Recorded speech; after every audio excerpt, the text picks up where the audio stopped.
श्री स्वामी समर्थ. तर तुमचं प्रिया लाईफच्या चॅनलमध्ये अगदी मनापासून स्वागत आहे. आता दिवाळी जवळ येत आहे आणि दिवाळीच्या आधी जो सण येतो पहिला तो वसुबारस असतो. वसुबारस ह्या सणाच्या सुरुवातीपासूनच आपण दिवाळीला सुरुवात होते आणि वसुबारस हा यावर्षी 17 ऑक्टोबर 2025 रोजी आलेला आहे. वसुबारस ह्या दिवशी शुक्रवारी आलेला आहे. तर वसुबारस दिवशी आपण आपल्या गायीची आणि तिच्या वासरांची पूजन केले जाते. तर आजच्या व्हिडिओमध्ये मी तुम्हाला वसुबारस दिवशी आपल्याला कोणता उपाय करायचा आहे, तसेच आपल्याला कोणती अशी एक वस्तू आहे जी आपल्याला घरी आणायची आहे.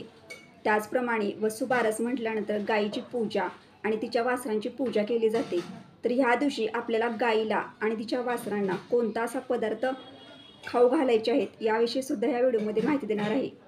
तर तुम्ही हा व्हिडिओ कुठे स्किप न करता शेवटपर्यंत बघा. तुम्ही जर माझ्या चॅनलवर नवीन असाल तर चॅनलला लाईक करा, शेअर करा, नक्की सबस्क्राईब करा.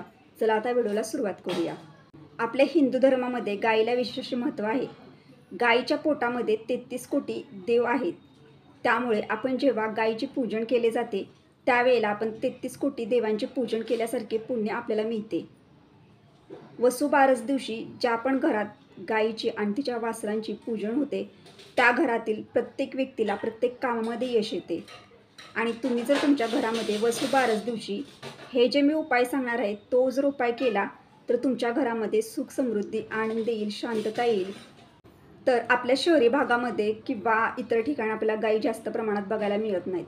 पण प्रत्येकाच्या शहरी भाग जरी असेल किंवा आपलं गाव जरी असेल तर प्रत्येकाच्या ठिकाणी गौशाळा ही नक्कीच असते बघा.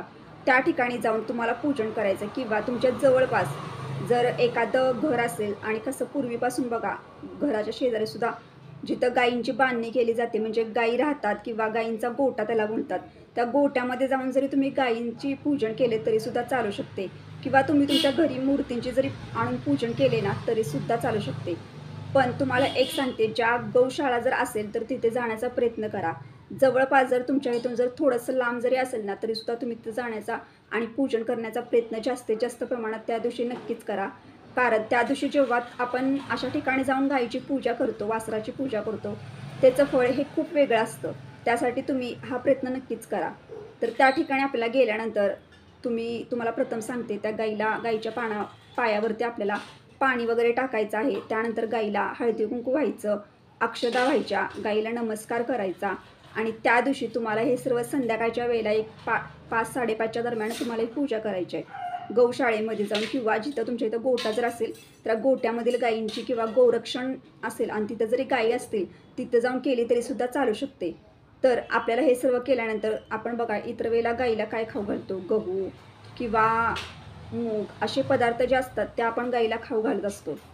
पण ह्या दिवशी वसुबारसासारख्या पवित्र दिवशी आपण गायीला काय खाऊ घालायचं आहे, तर आपल्याला ह्या दिवशी गायीला छोटासा गुळाचा खडा खाऊ घालू शकता किंवा जो काही हिरवा चारा असतो बघा तो चारा तुम्ही खाऊ घालू शकता. किंवा तुम्ही गायीला त्या दिवशी उडदाचे वडे जे असतात ना ते सुद्धा खाऊ घालू शकतात.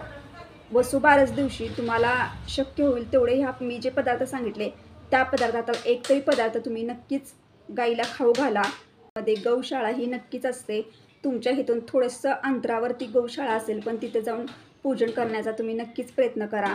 त्यानंतर जरी तुम्हाला त्यातून शक्य नाहीच झालं तर तुम्ही तुमच्या घरामध्ये जी मूर्ती आणलेली आहे गायीची आणि तिच्यासोबत तिच्या वासराची, कारण वसुबारस, वसू आणि बारस, मग ह्यासाठी वसू म्हणजे एक छोटंसं तिचं लेकरू असतं जे गायीचं असतं बघा.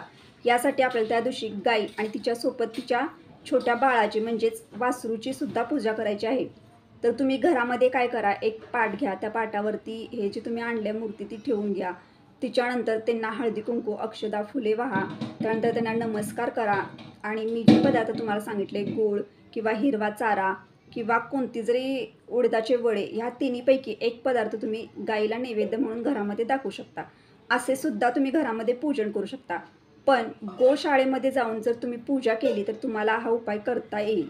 यासाठी मी सांगते की गोशाळेमध्ये किंवा ज्या ठिकाणी गायी उपलब्ध आहेत किंवा ज्या ठिकाणी तुम्हाला गायी दिसतात त्या ठिकाणी जाऊन केली तरी सुद्धा चालेल. तिथून सुद्धा तुम्ही हा उपाय करू शकता.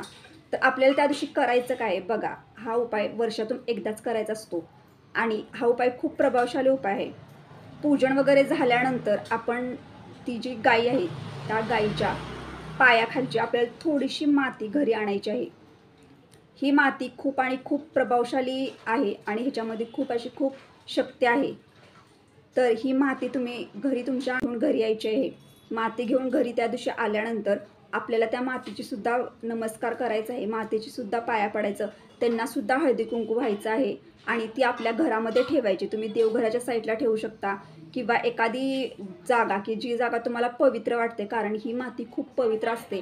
तर त्या जागी तुम्ही ही माती जी गाईच्या पायाखालून आपण आणलेली असते ती ठेवू शकता. तुम्ही संध्याकाळी हा उपाय केलेला असतो. संध्याकाळच्या वेळेला आपल्याला ही वस्तूसुद्धा घरी आणायची आहे. त्यानंतर ही माती आपल्याला रात्रभर आपल्या घरामध्ये तशीच ठेवायची आहे. या उपायामुळं आपल्या घरामध्ये काय होते, तर आपल्या घरातील जी नकारात्मकता असते ती बाहेर निघून जाते. या आपल्या घरामध्ये ज्या पण वाईट शक्ती असतात, वाईट गोष्टी असतात, वाईट बाधा असतात, त्यासुद्धा घरामधून बाहेर निघून जाते. आपल्या घरामध्ये सकारात्मकता निर्माण होते, आपल्या घरामध्ये ऊर्जा निर्माण होते आणि घरामधील जी पण आर्थिक अडचण असेल किंवा आपल्या घरामध्ये जे पण प्रॉब्लेम असतात त्या सर्व नाहीसे होतात आणि आपल्या घरामध्ये एक पॉझिटिव्हिटी म्हणजे सकारात्मक ऊर्जा आपल्या प्रत्येक व्यक्तीच्या मनावर परिणाम करत राहते आणि आपल्या प्रत्येक व्यक्तीच्या आयुष्यामध्ये बदल घडू लागतात. कारण ही माती खूप पवित्र माती असते. त्यासाठी ही माती आपल्याला रात्रभर घरात ठेवायची आणि दुसऱ्या दिवशी ही माती आपल्याला वाहत्या पाण्यामध्ये सोडून द्यायची आहे. तर हा उपाय अगदी प्रभावशाली उपाय आहे. तुम्ही नक्कीच तुमच्या घरामध्ये करा. तुम्हाला वसुबारस दिवशी ज्या पण सेवा किंवा जे पण उपाय आपण करत असतो त्याचं फळ आपल्याला त्वरित मिळत असतं. यासाठी तुम्ही गाईला हे पदार्थ खाऊ घाला आणि गाईची पूजा तुम्हाला जशी शक्य होईल तशी तुम्ही करू शकता. पण वसुबारस दिवशी जेवढं शक्य होईल तेवढा प्रयत्न करा की गौशाळेमध्ये जाऊन पूजन करण्याचा, की जिथं गाई अवेलेबल आहे त्या ठिकाणी जाऊन तुम्ही पूजन करण्याचा प्रयत्न करा आणि त्यानंतरच तुम्हाला हा उपाय करता येणार आहे. कारण आपण गाईच्या पायाखालची माती तिथे जाऊनच आपल्याला घेऊन यायची आहे त्या दिवशी. तर अशा पद्धतीने मी तुम्हाला आजच्या व्हिडिओमध्ये माहिती दिलेली आहे. तुम्हाला जर हा व्हिडिओ आवडला असेल तर लाईक करा, शेअर करा, नक्की सबस्क्राईब करा. भेटू आता नेक्स्ट व्हिडिओमध्ये. पण सर्व स्वामी सेवेकरांना श्री स्वामी समर्थ.